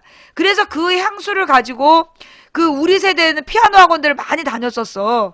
그랬는데 이제 피아노 학원을 다녀봤자 공부에 특별한 도움이 안 되니까 피아노 학원이 사라져요. 그래가지고 거의 동네마다 이 예체능 학원이 막 사라지고 있어. 근데 이제 운동 같은 경우는 애들 이제 그 뭐라 그러나 태권도 같은 경우는 그래도 살아있어. 근데 제일 먼저 사라지는 게 음악학원이야. 서민들 가정에서는, 서민 동네에서는 이 피아노 학원이 제일 먼저 사라지고 있어요. 그러면서 이제 학원들이 그 영수학원 중심으로 이제 남아있는 거죠. 그 정말 문제야. 그러니까, 그러다 보니까 소비할 돈이 없는 거야. 물가는 너무 비싸고, 월급은 너무 적고, 그래서 소비를 안 하게 되니까 전체적으로 경기가 침체되는 거예요. 그러니까 사실요, 우리 그 중고등학생들, 이번 추석이 여러분의 위기야. 아니, 설이. 원래 설날에 뭘 받아? 세뱃돈 받잖아. 옛날에, 뭐예요? 노무현 때는 세뱃돈도 되게 많이 줬었어. 노무현 정부 시절에는 막 그때 부자들은 더 부자가 되고 주식 거품이 불고 이래가지고 그때는 우리 학생들한테 세뱃돈도 되게 많이 줬을 거야. 그런데 점점 세뱃돈이 줄어들잖아. 세뱃돈이 점점 줄어들면서 요즘 같은 경우에는 세뱃돈이 막 고정화되잖아요. 그죠? 그렇다니까. 그래서 옛날에 주식으로 막 거품 경제가 불어날 때는 애들이 세뱃돈을요, 막 수십만 원씩 받았어요. 그런데 요즘은 세뱃돈을 10,000원만 받아도, 배추님만 나와도 감지덕지 분위기잖아, 지금. 그게 뭐냐? 예. 그게 지금 경제가 어려워서야. 우리 어린 학생들은 뭐 정치와 경제가 아무 상관없다고 생각하는데 전혀 아니야. 이 정치하는 아저씨들이 경제 회장님들만 부자를 만들어주기 때문에, 그래서 회장님들이 다 빨아먹으니까 우리 삼촌, 아버지, 큰아버지 이런 사람들이 돈을 못 벌고, 그래서 설날에 여러분의 수입이 줄어드는 거예요. 모든 경제는 연관되어 있어요. 예. 그 집안에 시집 못 간 누나, 자꾸만 히스테리가 심해지잖아. 그 다음에 장가 못 간 형도 집에서 안 나오고 막 집안을 우울하게 만들잖아. 이게 다 경제가 잘못돼서 그러는 거야. 정치하고 경제가 잘못돼서 여러분 가정에 모든 불행이 만들어지는 거야. 그러니 그걸 알고 있어야 돼. 예. 정치하고, 지금 이 정치가 잘못되는 게 나하고 아무 관계 없다고 생각하면서 막 일베에 가서 키키덕거리고 있잖아. 아니야. 그 정치인들이 여러분의 세뱃돈을 뺏고 있다니까. 중요한 정보야.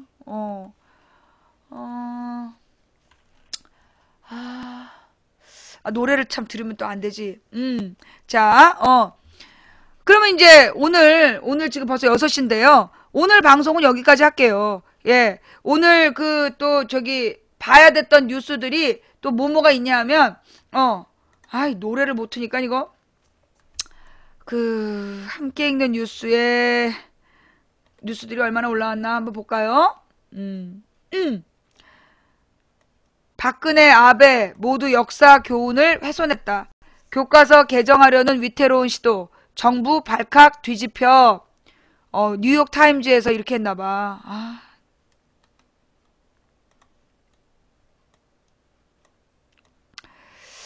뉴욕타임즈가, NYT가 뉴욕타임즈다. 예. 박근혜, 아베 모두 역사교훈 훼손. 교과서 개정하려는 위태로운 시도. 정부 발칵 뒤집혀라고 보도했나봐요.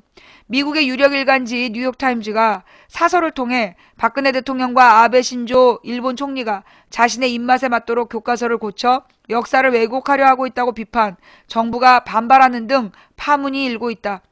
뉴욕타임즈는 13일 정치인과 교과서라는 제목의 사설을 통해 아베 신조 일본 총리와 박근혜 대통령은 자신의 정치적 견해를 반영하기 위해 고교 역사 교과서를 다시 쓰도록 밀어붙이고 있다고 비판했다. 이게 왜 중요하냐 하면, 이제까지는 이제 뉴욕타임즈에 아시아 기자들이라든가 아니면 이제 한국을 좀 아는 한국 사람들의 관심사로만 이 한국 뉴스가 뉴욕타임즈에 나온 거야. 근데 이번 건 사설. 사설에서 이런 얘기가 나왔다는 거예요.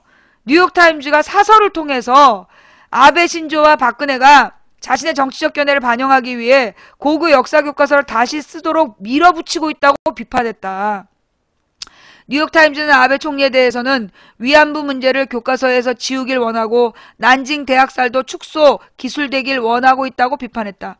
뉴욕타임즈는 박 대통령에 대해서도 한국인들의 친일 협력에 관한 내용이 축소 기술되기를 원하고 있으며 친일 협력 행위가 일본의 강압에 의해 어쩔 수 없는 것이었다는 내용의 새로운 교과서를 교육부가 승인하도록 지난 여름에 밀어붙인 바 있다며 박근혜 정부의 교학사 교과서 밀어붙이기를 질타했다. 뉴욕타임즈는 박 대통령과 관련해 아버지인 박정희는 식민지 기간 중 일본군의 장교였다. 어머. 그는 이후 1962년부터 79년까지 한국의 독재자였다고 부연 설명하기도 했다. 이게 사설이라서 이게 굉장히 영향력이 있는 거예요. 당연히 정부는 발칵 뒤집혔다. 조태영 외교부 대변인은 14일 브리핑을 통해 분명히 말씀드리지만 이는 전혀 사실이 아니다라며 뉴욕타임즈가 사실과 다른 내용을 들어 잘못된 주장을 한 데 대해 강한 유감의 뜻을 표한다라고 반발했다. 그는 또 앞으로 뉴욕타임즈 측의 잘못된 사설과 관련해 필요한 조치를 취할 계획이라며 정정보도 요청할 것을 밝혔다.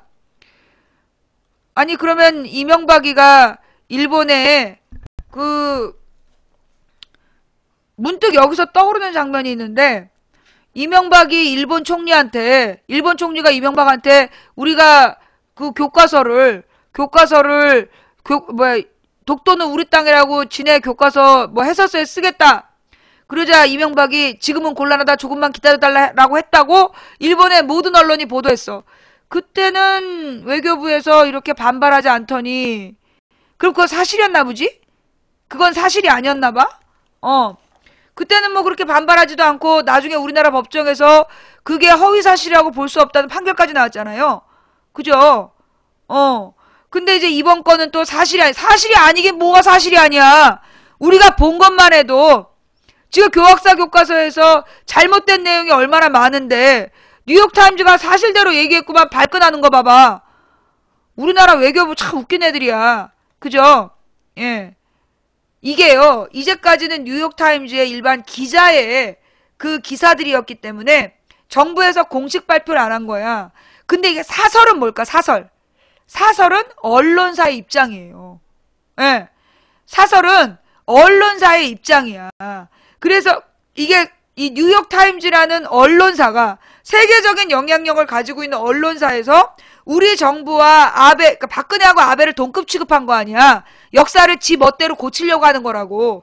맞아, 심스님 감사합니다. 예. 이거는 사실 굉장히 심각한 문제죠. 예. 이 박근혜 정부가 이 국제적인 이 여론을 무시하고 오만 이 잡짓거리를 하다가 지금 이런 욕까지 먹는 거 아닙니까? 예. 그리고 이거는 정말 이제 한일 간의 관계를 제대로 지금 못 풀고 있는 데에서 그러니까 둘 다 지금 아베는 아베대로 지금 일본이 흉흉하잖아. 일본이 그 후쿠시마 사태 때문에 그 일본 여론이 흉흉해. 그러니까 어떻게든지 국민들의 분노와 불만을 딴 데로 돌려야 돼. 그러니까 역사를 자꾸 칼질하려고 그러고 그래서 어떤 자기 지지파들의 옹의를 받으려는 거고 박근혜도 마찬가지야. 지금 지난 대선에 그 경제민주화 하겠다고 약속해놓고 대통령이 돼서 경제민영화를 추진하고 있잖아.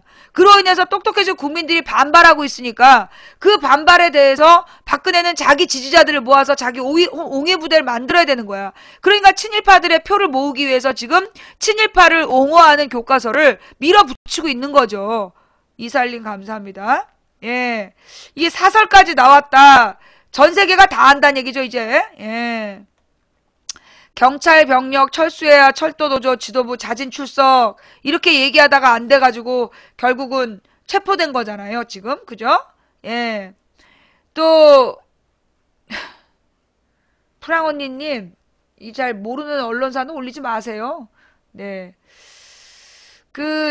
김한길이가 지금 국민 앞에 해야 될 말은 대표직을 물러나겠습니다 말 말고는 아무 말도 하지 말아야 돼. 아니 조중동에서 김한길 칭찬하는 거 봤어요? 김한길 대표 안정을 추구하나 김대중의 햇볕 정책을 건드렸다. 완전히 김비어천가야. 내가 조중동한테 이렇게 칭찬받는 야당 대표는 처음 봤어. 예. 예.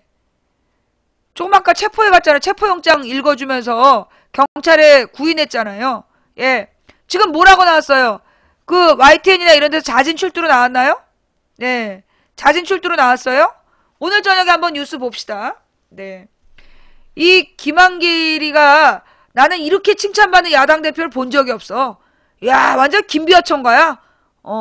그만큼 국민으로부터 멀어지고 있다는 거죠. 근데 그래, 뭐 다른 이야기 또 내일 하기로 하고, 내가 2006년에요. 2006년 지방선거를 앞두고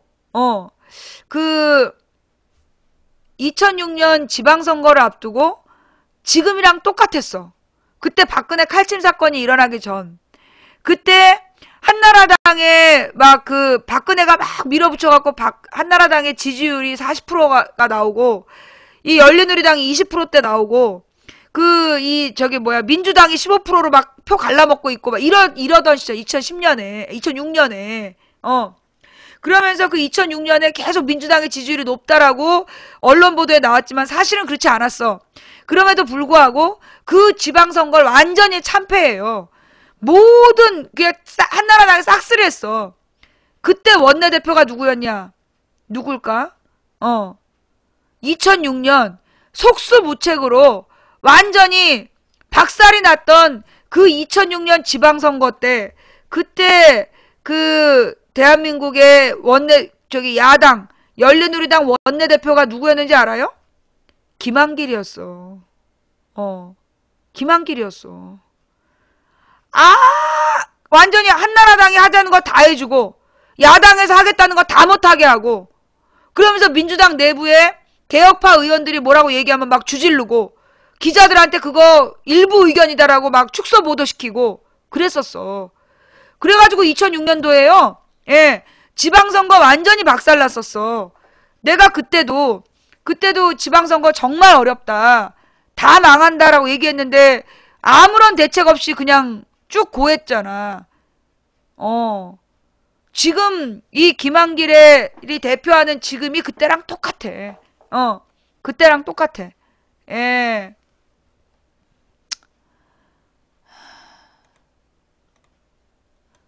네. 그래서 이 체포영장이 발부된 김명환 위원장은 철도노조 13명 모두 경찰에 자진 출석했다. YTN에서 자진 출석이라고 보도했네요? 오케이. 체포한 거 아니고 자진 출석이라고 보도했군요. 네. YTN 웬일이야? 정신 차리기로 한 거야? 네. 이건 자진 출석이에요. 이거를 체포했다라고 보도하면 이거는 독재 언론이야. 독재 하수인. 잘했어요. 예, 이건 자진 출석입니다. 자진 출석해서 무죄를 입증하겠다. 무죄 입증을 위한 조사에 응하겠다는 것이기 때문에 YTN 오늘 저녁 뉴스도 그렇게 나오는지 봐야 돼. 이게 뉴스마다 PD가 달라. PD가 다르기 때문에 모든 뉴스가 자막을 어떻게 쓰는지 봐야 돼. YTN하고 그 나머지 종편은 보지 마. 그러니까 채널A 이런 거 보지 말고 KBS 두 개만 보면 돼. 그래서 뭐라고 보도하나? 체포라고 보도하면요, 이거는 언론이 아니에요.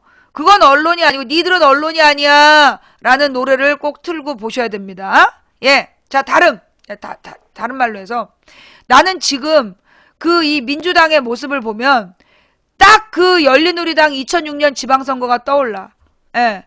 2006년 그 열린우리당 지방선거 때 정말 속수무책으로, 정말 그때도요, 뭔가 당에서 해야 되지 않냐, 뭔가 대책 세워야 되는 거 아니냐, 뭔가 대책을 세워야 된다라고 그렇게 얘기할 때 아무것도 못하게 한 게 김한길이야. 당대표가 뭐 막 그 당시에 노력하면서 뭔가 새로운 전기를 마련하려고 그러면 다음날 기자들한테 그거 그냥 개인 의견이다, 당대표 개인 의견이다 이러면서 기자회견했어. 기자들한테 뿌렸어. 그래가지고 그때 2006년 지방선거를요, 박살이 났었어요. 박살이. 예. 자, 그런데 지금 2010년 민주당이 똑같은 짓을 하고 있죠. 똑같이 수수방관. 그래놓고 지금 민주당 3선 이상 의원들 하는 말이 뭐냐 하면 김한길이 딱히 잘못한 게 없지 않냐. 그래. 니들이 볼 때 니들은 딱히 잘못한 게 없는 것 같지. 너네 이제 그 정말 다음 국회의원 총선 때 몽땅 다 배지 떼야 돼. 정말 민주당의 3선 이상 의원들요 전부 물갈이해야 돼요. 예. 지금 민주당의 이 무력한 모습 어디서 와? 민주당 3선 의원들한테서 오는 거야. 초재선 의원들이 뭐 해보려고 그러면 계속 찍어 누르면서 정치는 그런 거 아니다. 협조해라. 이렇게 얘기한 거 전부 갈아치워야 돼. 전부 갈아치워야 돼. 내가 볼 때. 윤석열은 좌천, 이진아는 자리보전. 그 혹시 이진아니 지난번에 그 사람 아니야? 막 그 누구예요? 기자들한테 막 성추행한 사람. 그 기자들한테 성추행했던 게 누구였지? 그게 누구야? 그게 이진아 맞지? 역시 정말 성추행 정부네요. 네. 꼼꼼하게 직접 고른 법무부 차관님이 별장 성접대 동영상에 떡하니 나오시고, 예. 오른팔 무성이가, 오른팔 김무성은 기자들의 여기자의 허벅지를 주무르고, 예. 그 자리 보전한 이진아는, 이 뭐 기자들한테 뽀뽀하고 다니면서 성추행했던, 예, 소리스님, A6M5님 감사합니다. 예. 오가연님도 고맙고요. 참 역시 성누리당이에요. 성누리당. 정말 성누리당스러워요. 예. 그러면서 윤석열은 좌천이라. 사실 최동욱이나 윤석열 같은 사람은 진보 세력이 아니에요. 리치 816님 감사합니다. 이런 사람들은 진짜 이렇게 그 보수 세력이거든요. 진짜 보수. 지금 새누리당은 지네가 보수라 그러지만 걔네들은 보수가 아니고 이 최동욱이나 윤석열 같은 사람은 원칙과 소신에 따라 법을 지키는 사람들이야. 그런 사람들을 자르고 모함하고 좌천시키고 243님 816님 감사합니다. 세상이 바뀌면 윤석열 같은 사람이 검찰총장하고 최동욱 같은 사람이 법무부 장관하고 권은희 같은 사람이 경찰총장 할 때가 올 겁니다. 그때까지 우리 국민들이 죽지 않고 살아있어야 돼요. 예. 자, 안철수, 이건 뭐예요?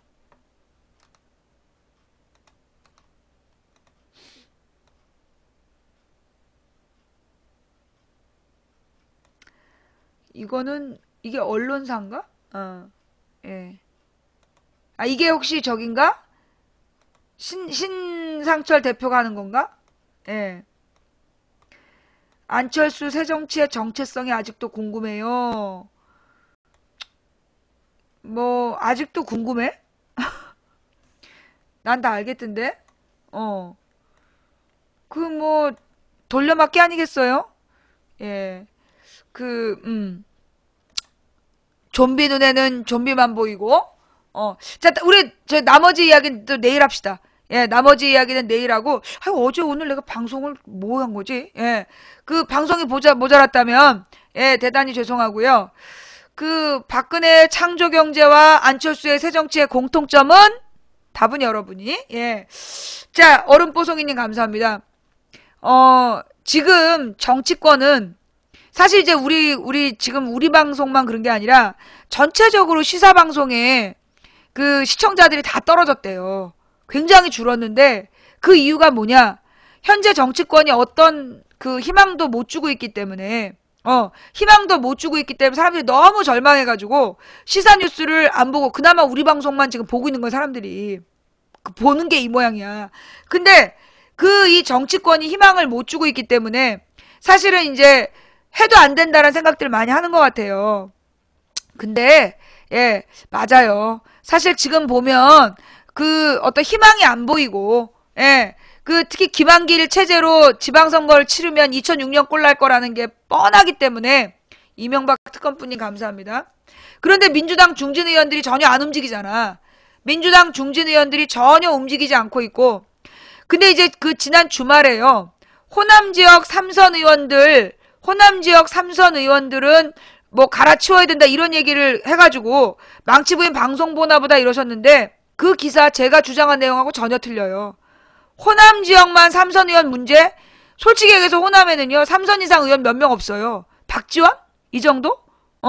박지원 뭐 이석현 뭐 이런 사람도 몇 명 있고 나머지는 대부분 이 호남 지역 의원들은요 선수가 재선 이상 된 의원이 생각보다 적어. 자리가 적기 때문에 되게 많이 교체가 돼요. 그게 실제로 그런데 이 호남 지역의 3선 의원 문제가 아니라 서울 수도권도 마찬가지야. 서울 수도권의 3선 의원이 더 문제라니까. 그 사람들이 시니어 그룹이네 딱 하고 앉아가지고 이 민주당에 개혁하려는 젊은 세력들을 찍어 누르고 있잖아요. 그러니까 안철수 같은 사람이 막 돌아다니고 있는 거야. 근데 그 사람이 최정치를 할 거라고 믿는 사람도 별로 없잖아요. 그런데도 지금 이 민주당에 대한 지지율이 계속 떨어지고 있는 이유 누구 때문이야?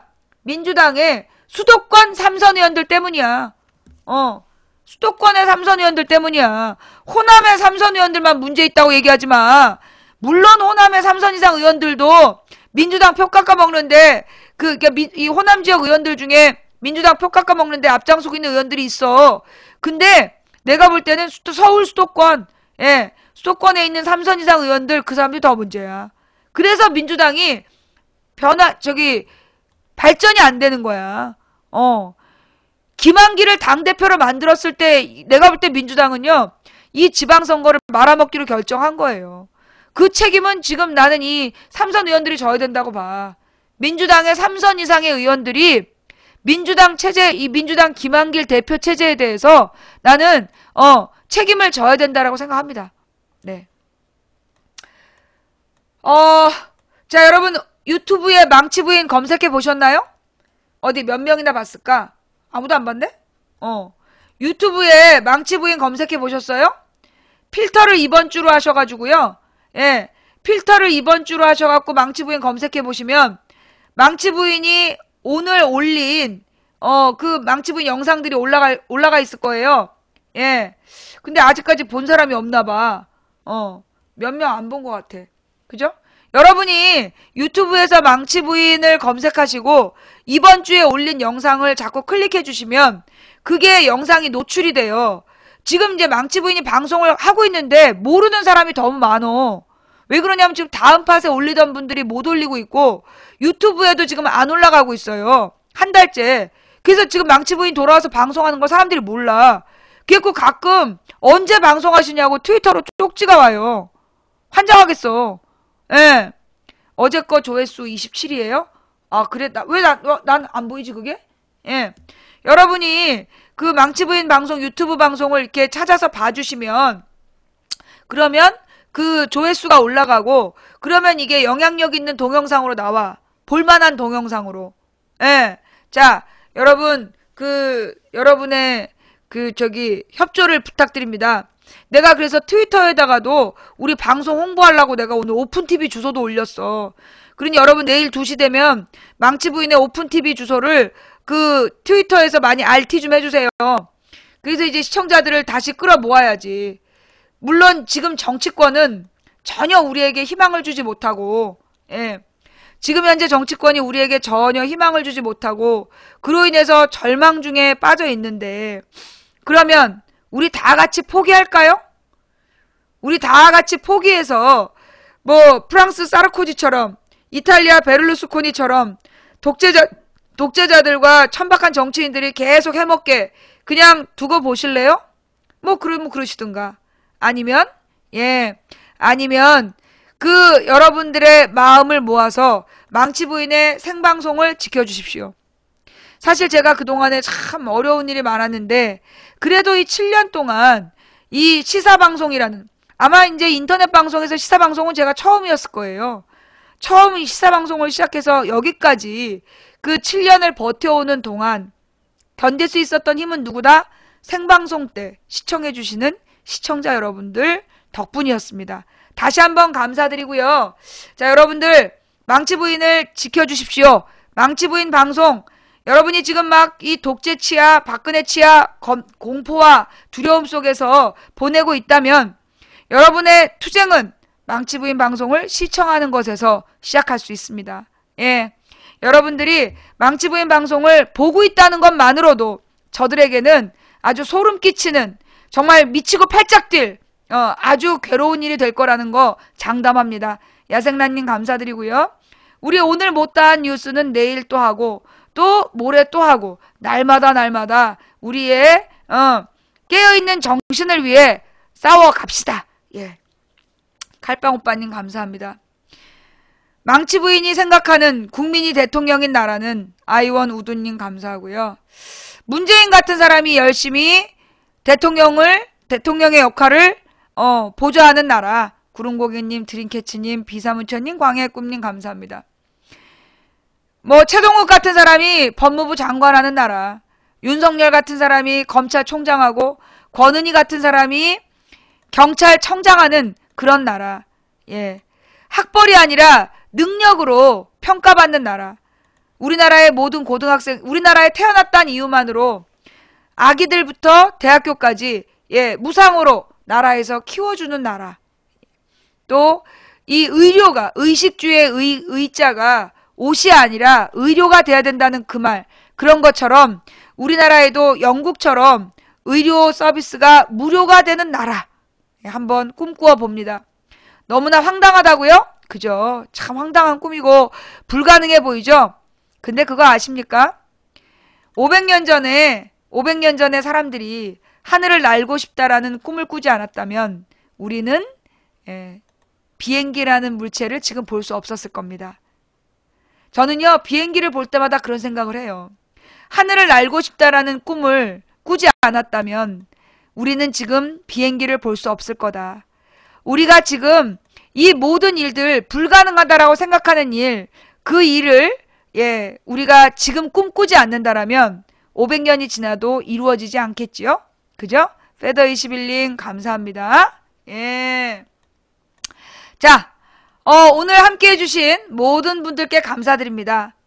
한 사람이 꾸는 꿈은 꿈일 뿐이지만 100인이 꾸고 만인이 꾸면 현실이 된다. 기억하시죠? 예. 된다고 믿든 안 된다고 믿든 당신의 믿음대로 될 것이다. 절망의 심장을 물어 뜯겨본 자만이 희망을 사냥할 자격이 있다. 자, 여러분, 쿨하고 멋져님 감사드리고요. 자, 다 같이 절망할 만큼 절망했다면 이제는 희망을 사냥하러 나서 보실까요? 감사합니다. 지금까지 도봉구 창동사는 불량주부 망치부인이었고요. 함께 해주신 모든 분들께 감사드립니다. 추천해주신 2572분께 진심으로 감사드리고요. 예, 또 오늘 문자 보내주신 많은 분들께, 수백 분의 문자 보내주신 분들께 감사드리고, 또 선물해주신 모든 분들께 감사드리고, 처음부터 끝까지 시청해주신 여러분께 진심으로 감사드립니다.